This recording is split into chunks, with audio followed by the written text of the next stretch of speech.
Assalamualaikum warahmatullahi wabarakatuh. Waalaikumsalam warahmatullahi wabarakatuh.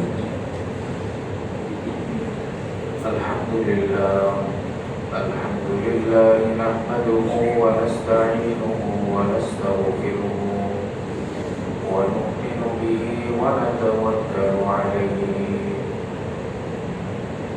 wa na'udzu billahi min shururi anfusina ومن سيئات أعمالنا من يهده الله فلا مضل له ومن يضلله فلا هادي له ونشهد أن لا إله إلا الله وحده لا شريك له ونشهد أن سيدنا ومولانا محمدا عبده ورسوله صلى الله تعالى عليه وعلى آله وأصحابه وبارك وسلم تسليما كثيرا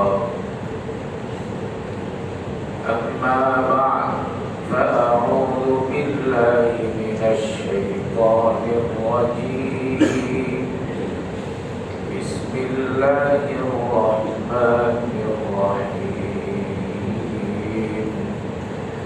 ومن الناس من يشتري لهو الحديث ليضل عن سبيل الله بغير علم ويتخذها هزوا أولئك لهم عذاب مهين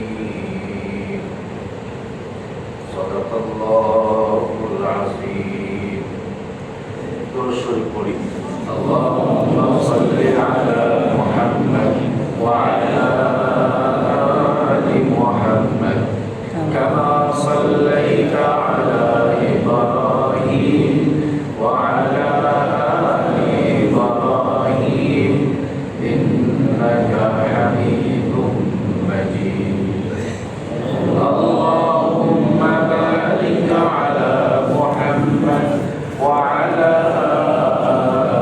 آل محمد كما باركت على إبراهيم وعلى آل إبراهيم إنك حميد مجيد اللهم صل وسلم وبارك عليه আল্লাহ তাআলার অশেষ মেহেরবানি যে তিনি আমাদের সকলকে দয়া করে বাছাই করে ভালোবেসে আল্লাহর ঘর মসজিদে কদম রাখার তৌফিক দান করেছেন শুকর আদায় করে সকলে বলি আলহামদুলিল্লাহ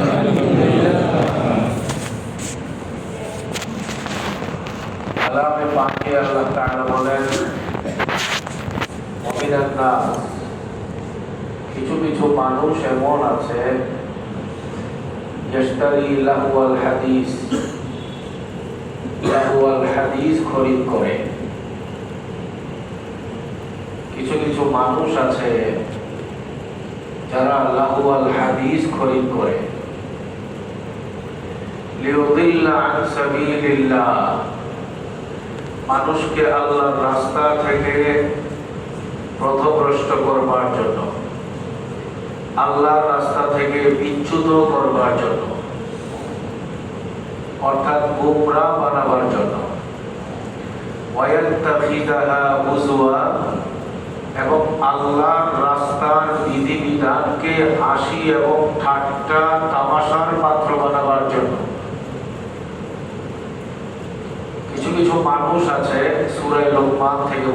এই আয়াতে কারিমার তরজমা। কিছু কিছু মানুষ আছে যারা লাগুয়াল হাদিস খরিদ করে।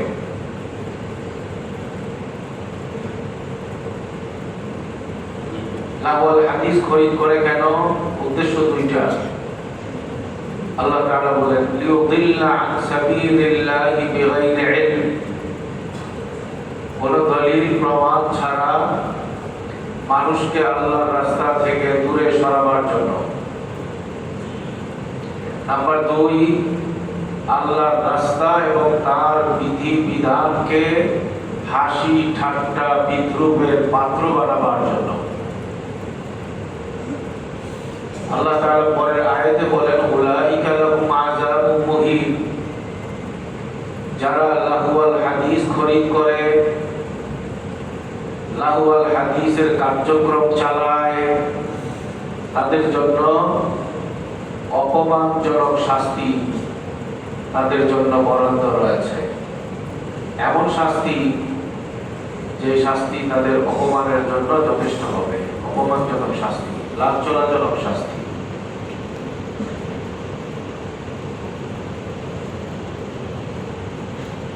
এই আয়াতের দ্বারা আল্লাহ তাআলা সতর্ক করে দিয়েছেন লাহুয়াল হাদিস যারা খরিদ করে তাদের অন্তর্ভুক্ত যেন কোনো মুভমেন্ট না হয়। আল্লাহ যেই অন্যায়ের ব্যাপারে শাস্তির হুমকি দিয়েছেন, শাস্তির ধমক দিয়েছেন, সেটা কোনো মুভমেন্ট জেনে বুঝে করবে এটা হতে পারে না। যারা লাহুয়াল হাদিস খরিদ করবে তাদের জন্য অপমানজনক লাঞ্ছনাদায়ক শাস্তি রয়েছে। লাহুয়াল হাদিস মানে কি? লাহুয়াল হাদিসের শাব্দিক তরজমা হইল এমন কথা, এমন কাজ, এমন যন্ত্র, এমন আসবাব, এমন পত্র, এমন কার্যক্রম যেই সব কিছু আল্লাহ থেকে মানুষকে দূরে সরায় নেয়। এটা হলো তার শাব্দিক তরজমা। লাহুয়াল হাদিস মানে কি, এর ব্যাখ্যা কি? হযরত আব্দুল্লাহ বিন মাসউদ রাদিয়াল্লাহু তাআলা আনহু বলেন ওয়াল্লাহিল্লাযী লা ইলাহা গায়রুহু, ওই আল্লাহর কসম করে বলি যে আল্লাহ ছাড়া আর কোনো মাবুদ নাই। ওয়াল্লাহিল্লাযী লা ইলাহা ইল্লাহু, ওয়াল্লাহিল্লাযী লা ইলাহা ইল্লাহু। কয়বার বললাম? 3 বার। তিনি 3 বার কালেমায়ে তাইয়্যিবা বলে কসম খেয়ে বলছেন আল্লাহর কসম করে বলি লাহুয়াল হাদিসের দ্বারা আল্লাহ বুঝিয়েছেন গান বাজনাকে। যে ব্যক্তি গান বাজনাকে আপন করে নেয়, লাহুয়াল হাদিস মানে গান। গান গান গান বুঝেন না? গান আর কি? গান বুঝেন না? সিনেমার হলে যেটা বাজে গান বুঝেন না?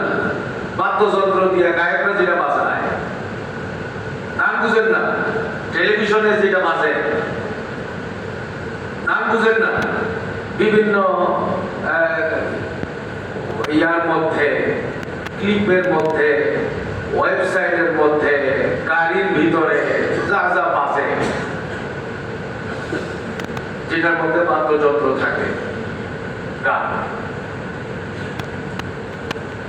এই গান আল্লাহ তাআলার কাছে এত নিকৃষ্টতম বস্তু যে আল্লাহ বলেছেন যারা এই গান এর আয়োজন করবে, এই গান যারা শুনবে তাদের জন্য লাঞ্ছনাদায়ক শাস্তির ব্যবস্থা রয়েছে। তারজামাতুল কোরআন হাব্বুল উম্মাহ, সাহাবায়ে কেরামের মধ্যে সর্বশ্রেষ্ঠ মুফাসসির হিসাবে যিনি উপাধি পেয়েছিলেন হযরত আব্দুল্লাহ বিন আব্বাস রাদিয়াল্লাহু তাআলা আনহুমা, তিনি এই আয়াতের তাফসীর করতে গিয়ে বলেন লাহু ওয়াল হাদিস দ্বারা বোঝানো হয়েছে দুইটা বিষয়। ইন্নাহু আল গিনা ওয়াল মাজামির, ইন্নাহু আল গিনা ওয়াল মাজামির। গিনা মানে গান, মাজামির মানে বাদ্যযন্ত্র। বাদ্যযন্ত্র বুঝেন না? এক তারা, দুই তারা, কত তারা আছে, এটা যারা বাজায় তারা বলতে পারবে। বাদ্যযন্ত্র এটাকে বলে মাজামির হাদিসের ভাষায়, আরবিতেও বলে। হযরত আব্দুল্লাহ বিন আব্বাস রাদিয়াল্লাহু তাআলা আনহুমা বলেন ইন্নাহুল গিনা ওয়াল মাজামির লাহু ওয়াল হাদিস। যে লাহু ওয়াল হাদিস কেউ গ্রহণ করলে, এর আয়োজন কেউ করলে, কেউ উপভোগ করলে, কেউ শুনলে, আল্লাহ তাআলা বলেন তার জন্য লাঞ্ছনাদায়ক শাস্তি রয়েছে। এর দ্বারা উদ্দেশ্য হলো গান এবং বাদ্যযন্ত্র। হযরত জাবের রাদিয়াল্লাহু তাআলা আনহু তিনিও বলেন লাহু ওয়াল হাদিসের দ্বারা উদ্দেশ্য হলো বাদ্যযন্ত্রের গান। হযরতে সাইয়্যিদুত তাবিঈন মুজাহিদ রাহমাতুল্লাহি আলাইহি বলেন এর দ্বারা উদ্দেশ্য হলো বাদ্যযন্ত্রের গান। হযরতে সাঈদ ইবনে জুবাইর রাদিয়াল্লাহু তাআলা আনহু বলেন এর দ্বারা উদ্দেশ্য হলো বাদ্যযন্ত্রের গান।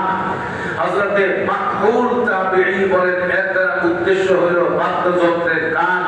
হযরতে হাসান বসরি রাহমাতুল্লাহি আলাইহি তিনি বলেন এর দ্বারা উদ্দেশ্য হলো গান এবং বাদ্যযন্ত্র।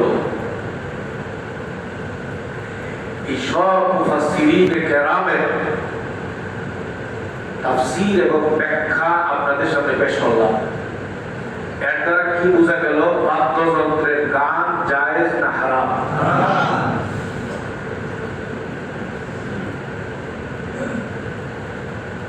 কালামে পাকের আরেক জায়গায় আল্লাহ তাআলা বলেন ওয়াস্তাফজিজ মান ইসতাতা'তা মিনহুম বিসাওতিক وأجلب عليهم بخيلك ورجلك وشاركهم في الأموال والأولاد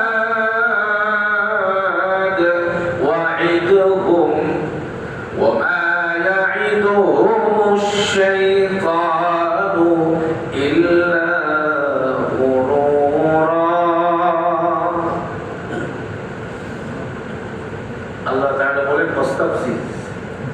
শয়তানকে লক্ষ্য করে আল্লাহ বলছেন চ্যালেঞ্জ দিয়ে, হে শয়তান ইস্তাফজিজ, তুই যত পারিস বিভ্রান্ত কর আদম সন্তানকে, তুই যত পারিস আদম সন্তানকে গোমরা বানা, যত পারিস তুই চেষ্টা কর গোমরা বানাবার জন্য, তুই যত পারিস আদম সন্তানকে গোমরা বানাবার জন্য চেষ্টা কর। চেষ্টাটা কিসের দ্বারা? বিসৌতিক, তোর কণ্ঠের দ্বারা, তোর আওয়াজের দ্বারা তুই যত পারিস চেষ্টা কর আদম সন্তানকে গোমরা বানায় দেওয়ার জন্য। শয়তানকে আল্লাহ চ্যালেঞ্জ দিয়ে বলতেছেন, হে শয়তান ইবলিস, তুই যত পারিস চেষ্টা কর আদম সন্তানকে গোমরা বানাবার জন্য, তাদেরকে প্ররোচিত করবার জন্য, তাদেরকে উৎসাহিত করবার জন্য। শয়তান উৎসাহ কি দিয়ে করবে? আল্লাহ বলেন বিসৌতিক, তোর কণ্ঠ দিয়ে। তাফসীরের সব কিতাবে আছে শয়তানের এই কণ্ঠের দ্বারা উদ্দেশ্য হলো গান এবং বাদ্যযন্ত্র। এই আয়াতের মধ্যে যে কণ্ঠ শয়তানের কণ্ঠ আল্লাহ বলেছেন, এই শয়তানের কণ্ঠের দ্বারা উদ্দেশ্য কি ভাই বলেন না? গান এবং বাদ্যযন্ত্র। উদ্দেশ্য কি? গান এবং বাদ্যযন্ত্র। আল্লাহ তাআলা বলেন তুই যত পারিস চেষ্টা কর আদম সন্তানকে পথচ্যুত করবার জন্য, গোমরা বানাবার জন্য তোর কণ্ঠ দিয়ে, অর্থাৎ বাদ্যযন্ত্র দিয়ে, মিউজিক দিয়ে। ওয়াজলিব আলাইহিম বিখাইলিকা ওয়া রাজলিক, তোর অনুসারী যত বাহিনী আছে সব বাহিনী দিয়ে তুই চেষ্টা কর, আমার মুমিন বান্দা যারা হবে তুই হাজারো চেষ্টা করেও তাদেরকে গোমরা বানাতে পারবি না। এটা অন্তর্নিহিত কথা, আল্লাহ চ্যালেঞ্জ করে দিয়েছে শয়তানকে। এই আয়াত দ্বারাও সুস্পষ্টভাবে বোঝা যায় বাদ্যযন্ত্রের গান, যেটাকে আল্লাহ শয়তানের কণ্ঠ বলে আখ্যা দিয়েছেন, এই গানকে হালাল না হারাম?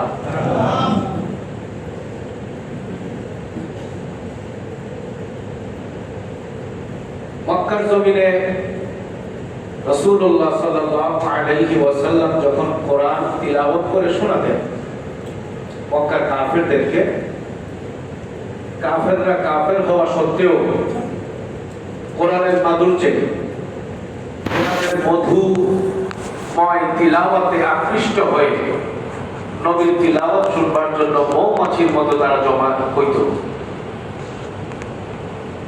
কিন্তু কাফেরদের নেতা যারা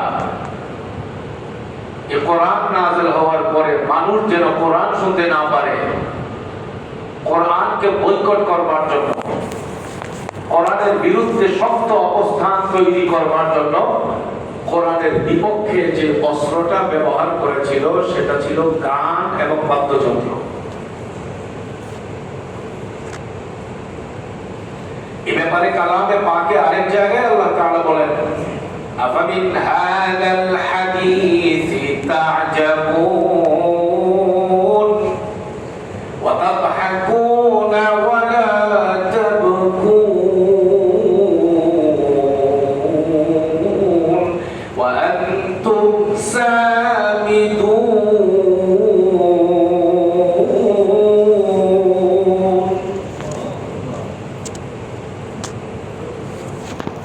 কোরআন শোনার পরে তোমরা কাঁদো না, তোমরা হাসো, তোমরা গান গাও। আল্লাহ বলছেন মক্কার কাফেরদেরকে, কোরআন শোনার পরে উচিত ছিল তোমরা মন দিয়ে শুনবা, চোখ দিয়ে পানি ফেলবা, তা না করে কোরআন তিলাওয়াতের এগেইনস্টে তোমরা গান গাচ্ছ, গানের আসর জমাচ্ছ। হেদায়েত কপালে না থাকলে সারা এলাকায় তিলাওয়াতের আওয়াজ হওয়া সত্ত্বেও, মসজিদে মসজিদে কোরআন শরীফ থাকলেও, মহল্লায় মহল্লায় আলেম থাকলেও, আলেমের সন্তান হওয়া সত্ত্বেও, বাংলা উর্দু বিভিন্ন ভাষায় কথা বলতে পারলেও হেদায়েত কপালে না থাকলে কিন্তু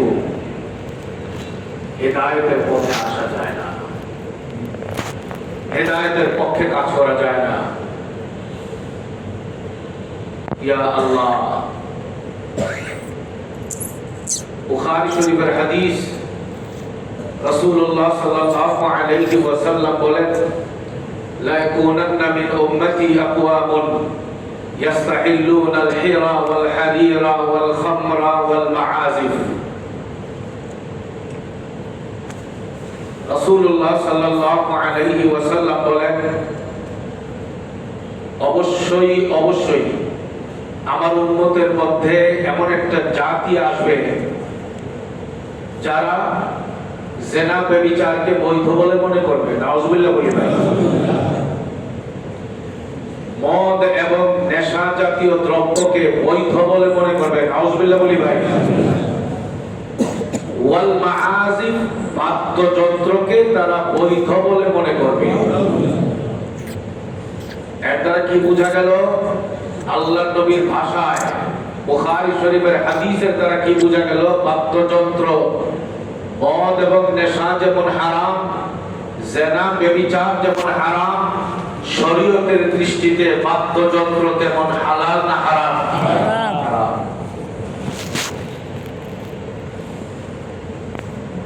আবু দাউদ শরীফের হাদিস, হযরত আব্দুল্লাহ বিন উমর রাদিয়াল্লাহু তাআলা আনহু হেঁটে যাচ্ছেন, সঙ্গে আছেন তার হাতের গড়া ছাত্র হযরতে নাফে রাদিয়াল্লাহু আনহু। হযরতে নাফে তিনি নিজে বর্ণনা করছেন, বিখ্যাত সাহাবী হযরতে আব্দুল্লাহ বিন ওমর যখন হাঁটছিলেন রাস্তা দিয়ে, হঠাৎ করেই তার কানের মধ্যে বাদ্যযন্ত্রের আওয়াজ স্পর্শ করলো। হযরতে নাফে বলেন, আমি অবাক হয়ে গেলাম। বাদ্যযন্ত্রের আওয়াজ শোনা মাত্র, কানের আওয়াজ শোনা মাত্র ফাওয়াদা ইসমাইহি আলা উযুনাইহি, সাথে সাথেই সাহাবী তার দুইটা আঙ্গুলকে দুইটা কানের ছিদ্রের ভিতরে ঢুকায় দিলেন, যেন আওয়াজ তার কান পর্যন্ত আর না আসে। ওয়ানাআ আনিত তারিক, যে রাস্তা দিয়ে হাঁটলে আওয়াজ আরো শোনা যেতে পারে, গানের আওয়াজ আসতে পারে, বাদ্যযন্ত্রের আওয়াজ আসতে পারে, ওই রাস্তা ছেড়ে দিয়ে অন্য রাস্তা তিনি অবলম্বন করলেন, অন্য রাস্তায় তিনি চলে গেলেন। অনেক দূর হাঁটার পরে হযরতে আব্দুল্লাহ বিন ওমর নাফেকে ডাক দিয়ে বললেন, হাল তাসমাউ শাইআন ইয়া নাফে, এ নাফে, এখন কি আওয়াজ কোনো কিছু শোনা যায়? হযরত নাফে বললেন যে না হযরত, এখন কোনো আওয়াজ শোনা যায় না। এতটুকু বলার পরে হযরতে আব্দুল্লাহ বিন ওমর বলেন, কুনতু মা'আন নবী সাল্লাল্লাহু আলাইহি ওয়াসাল্লাম ফাসামি'a মিসলা হাযা ওয়া সানা'a মিসলা হাযা। হযরতে আব্দুল্লাহ বিন ওমর বলেন, নাফে শোনো, আমিও একবার নবীজির সঙ্গে ছিলাম। নবীজি তার কানের আওয়াজ শুনতে পেয়েছেন, বাদ্যযন্ত্রের আওয়াজ শুনতে পেয়েছেন। কান এবং বাদ্যযন্ত্রের আওয়াজ শোনা মাত্র আল্লাহর নবী সাল্লাল্লাহু আলাইহি ওয়াসাল্লাম ওই কাজটাই করেছেন, যেই কাজটা এই মাত্র আমি করলাম। আওয়াজ শোনা মাত্র নবী দুইটা আঙ্গুল মুবারক কানের মধ্যে দিয়ে দিলেন। এটা কি বোঝা গেল ভাই? আল্লাহর নবীর শরীয়তে, নবীর জিন্দেগিতে গান এবং বাদ্যযন্ত্র এটা নবীর কাছে এটা গ্রহণযোগ্য ছিল না পরিত্যক্ত ছিল? পরিত্যক্ত ছিল। নবীজি সেটাকে বরদাস্ত করেন নাই। অনিচ্ছাবশত গানে আওয়াজ এসে গেছে, আঙ্গুল দিয়া এর থেকে বাঁচার চেষ্টা করেছেন।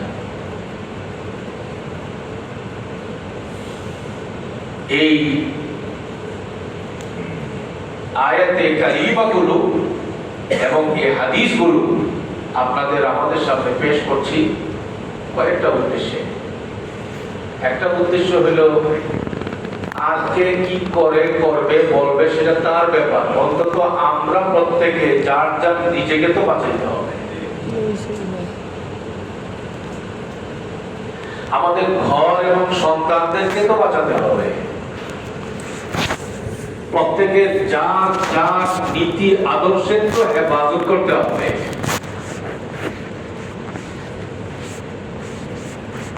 পেরেশানি একটা যেতে না যেতে আরেকটা শুরু হয়ে যায়। রাসূলুল্লাহ সাল্লাল্লাহু আলাইহি ওয়াসাল্লামকে তো স্বস্তিতে থাকতে দেয় নাই মক্কার কাফেররা। নজর ইবনুল হারিস কাফেরদের নেতা, পয়সাওয়ালা, ব্যবসায়ী, আল্লাহর দুশমন, নবীর দুশমন, ইসলামের দুশমন, কোরআনের দুশমন। মানুষ যেন কোরআনের ছায়া তলে আসতে না পারে, কোরআনের মধুর তিলাওয়াত আর বাণী শুনতে না পারে, সেজন্য সে সর্বোচ্চ ষড়যন্ত্র করেছিল। সে চাইতো দেশের বাইরে, সেখান থেকে ব্যবসা বাণিজ্যের উদ্দেশ্যে গিয়ে দেশে আসার সময়ে মক্কার জমিনে সীমানায় পা দেওয়ার সময়ে বিভিন্ন রাষ্ট্র ঘুরে ঘুরে রাজা বাদশাদের গল্প কাহিনীর বই সে খরিদ করে আনত। নাচতে পারে, গাইতে পারে, এই রকম গায়ক গায়িকা, নাচার ডান্সার, মেয়ে মহিলা খরিদ করে আনত বান্দি দাসী। মক্কায় এসে সে নবীর পিছনে পিছনে ঘুরতো আর বলতো, এই নবী মুহাম্মদ তোমাদেরকে যে কোরআন শোনায়, আমি তোমাদেরকে কথা দিচ্ছি এর চেয়েও সুন্দর কাহিনী আমি তোমাদেরকে শোনাবো। শোনো, এই কোরআনের চেয়ে সুন্দর হলো রোম সাম্রাজ্যের কাহিনী, এই কোরআনের চেয়ে সুন্দর হলো আরব রাজা বাদশাদের কাহিনী। এই সব আমি তোমাদেরকে পড়ে পড়ে শোনাবো। এইভাবে করে এই আসর জমাইতো। ভাই আপনি বসেন।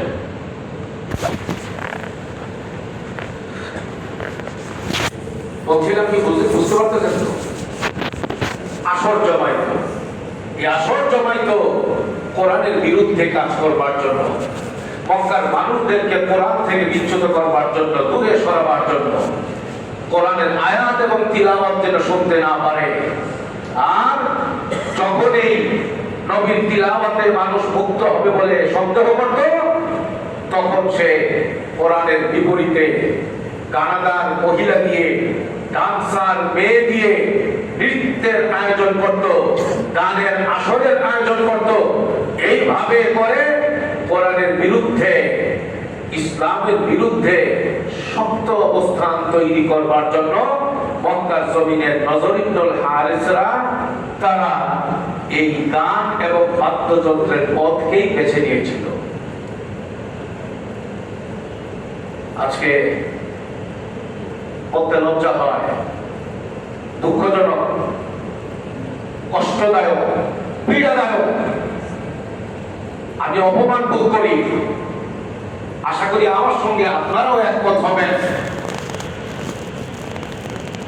একটা ছেলে না পড়াশোনা করেছে কোরআনের, না পড়াশোনা করেছে হাদিসের, না পড়াশোনা করেছে শরীয়তের কোন বিধিবিধানের, আজকে বুক ফুলিয়ে প্রশাসনের নাকের ডগায়, এদেশের রাষ্ট্র এবং সরকারের ঊর্ধ্বতন ব্যক্তিরা কেউ ঘুমিয়ে থাকার কথা না, সকলের নাকের ডগায় কোরআনের বিরুদ্ধে কথা বলছে, কোরআনের মিথ্যাচার করে যাচ্ছে, কোরআনের আয়াতের বিকৃতি ঘটাচ্ছে, ইসলামের বিকৃতি ঘটাচ্ছে, ঈমানের বিকৃতি ঘটাচ্ছে, পুরো মুমিন জাতির মুখের মধ্যে কলঙ্কের প্রলেপ এঁটে দেওয়ার চেষ্টা করছে। এর নাম হইল হিজবুত তাওহীদের কুলাঙ্গার সেলিম। হিজবুত তাওহীদের কুলাঙ্গার সেলিম সে বলে কোরআন শরীফের কোন জায়গায় আছে গান হারাম। হিজবুত তাওহীদের কুলাঙ্গার সেলিম বলে তোমরা হিন্দু হও, তোমরা খ্রিস্টান হও, তোমরা নাস্তিকবাদী হও, তোমরা মুসলমান হও, তোমরা যে কোনো ধর্মের বর্ণের হও, তোমরা যদি হিজবুত তাওহীদের ডাকে সাড়া দাও তাইলে তোমরা জান্নাতি।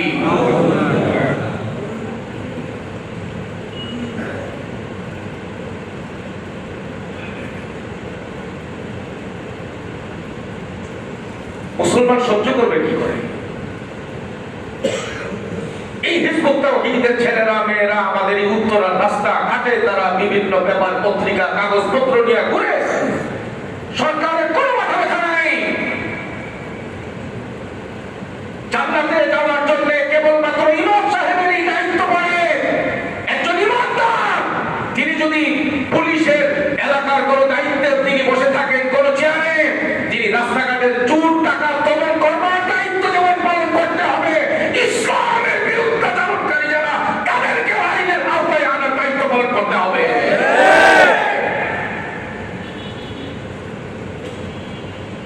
কিভাবে এই কথা বলে? তুমি হিন্দু হও, তুমি খ্রিস্টান হও, তুমি নাস্তিকবাদী হও, তুমি মুসলমান হও, তুমি ধর্ম কিংবা যে কোনো বর্ণের হও, হিজবুত তাওহীদের ডাকে সাড়া দাও তবে তুমি জান্নাতি। মুসলমান ছাড়া, ইসলাম ছাড়া, কোরআন ছাড়া, ঈমান ছাড়া কেউ জান্নাতি হতে পারবে?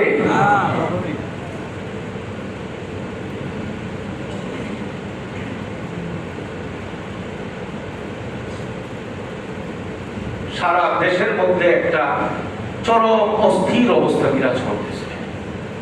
যে যার মতো করে ইসলামের বিরুদ্ধে, ঈমানের বিরুদ্ধে, আমলের বিরুদ্ধে, শরীয়তের বিরুদ্ধে, সুন্নতের বিরুদ্ধে, নবীর বিরুদ্ধে যে যার মতো করে কথা বলতেছে।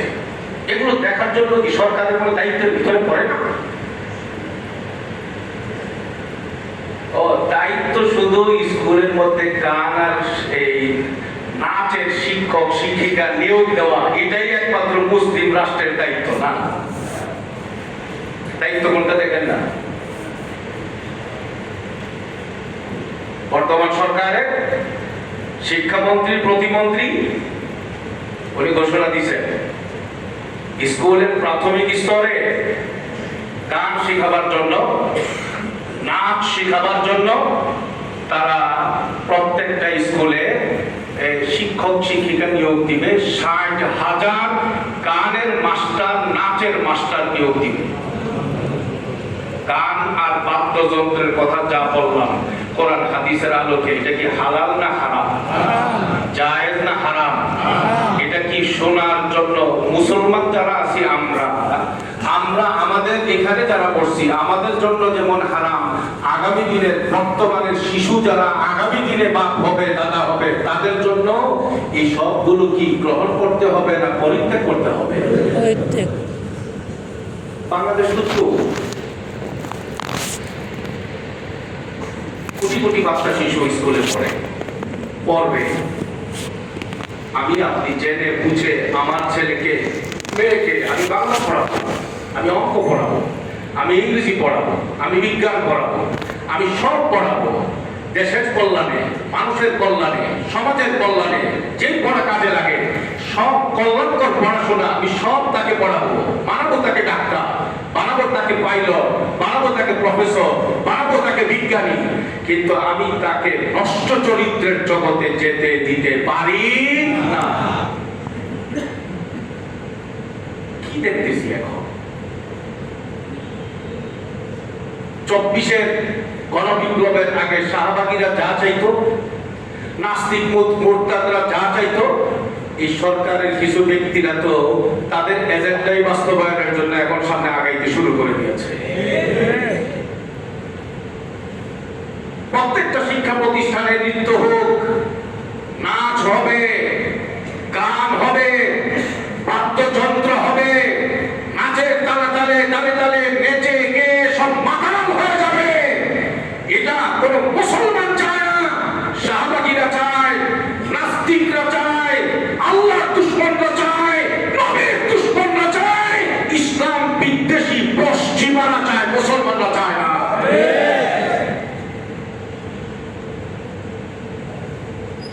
এটা মনের ব্যথা। ইন্টারিম সরকার হাজার মানুষের রক্তের উপর দিয়ে যখন ক্ষমতা এসেছিল বাংলাদেশে, তখন তাদের মাথার উপরে ভূত সওয়ার হয়েছিল, ঘোষণা দিয়েছিল যে প্রত্যেকটা স্কুলে প্রাইমারি লেভেলে তারা গানের মাস্টার নিয়োগ দিবে। আলহামদুলিল্লাহ এদেশের ওলামায়ে কেরাম আন্দোলনের ডাক দিয়েছিল। সে আন্দোলনের ভয়ে সামনে আগাইতে পারে নাই। এর আগে সরকারও চেষ্টা করেছে, হেফাজতে ইসলাম মাঠে ময়দানে আন্দোলনের ডাক দিয়েছে, আগাইতে পারে নাই, বাস্তবায়ন করতে পারে নাই। মদিনার আদলে রাষ্ট্র চালাবে বর্তমান সরকার নির্বাচনের আগে এই ঘোষণা দিয়েছে। কথা বলেন ঠিক না? সুতরাং ঘোষণা মতো কাজ যেন হয়, এর ব্যতিক্রম যেন না হয়। মদিনার আদলে ন্যায় এবং নিষ্ঠার রাষ্ট্র কায়েম করা হবে। এটাই যদি সিদ্ধান্ত হয়, বাংলাদেশে প্রত্যেকটা মুসলমানের মনের চাওয়া প্রত্যেকটা স্কুলে প্রাইমারি লেভেলে কোরআনের শিক্ষা বাস্তবায়ন করতে হবে। এটা আমরা বছর বছর যাবৎ আমরা এই দাবি করে আসছি। ইন্টারিম সরকারের কাছে দাবি করে এসেছি, এর পূর্ববর্তী সরকারের কাছেও দাবি করে এসেছিলাম।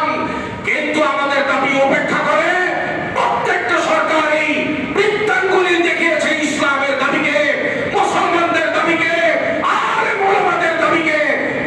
মদিনার আদলে রাষ্ট্র বানাবে সেই কথা বলে যারা নির্বাচিত হয়ে এখন সরকারে এসেছে, দুই তৃতীয়াংশ ভোট নিয়ে তাদের জন্য উচিত খাল কাটার ওয়াদা বাস্তবায়ন করা যেমন তাদের জন্য জরুরি, কৃষকের কাঠ করে করে পৌঁছায় দেওয়া যেমন তাদের জন্য জরুরি, ফ্যামিলি কার্ডের ওয়াদা পৌঁছায় দেওয়া যেমন জরুরি, প্রত্যেকটা মানুষের ইমানের দাবি প্রত্যেকটা স্কুলে গান শেখানো নয়, নাচ শেখানো নয়, দেহায় পড়ে বেরেল্লা পড়ে শেখানো নয়, বরং কোরআন শিখাই কোরআনের শিক্ষক দেওয়াটা।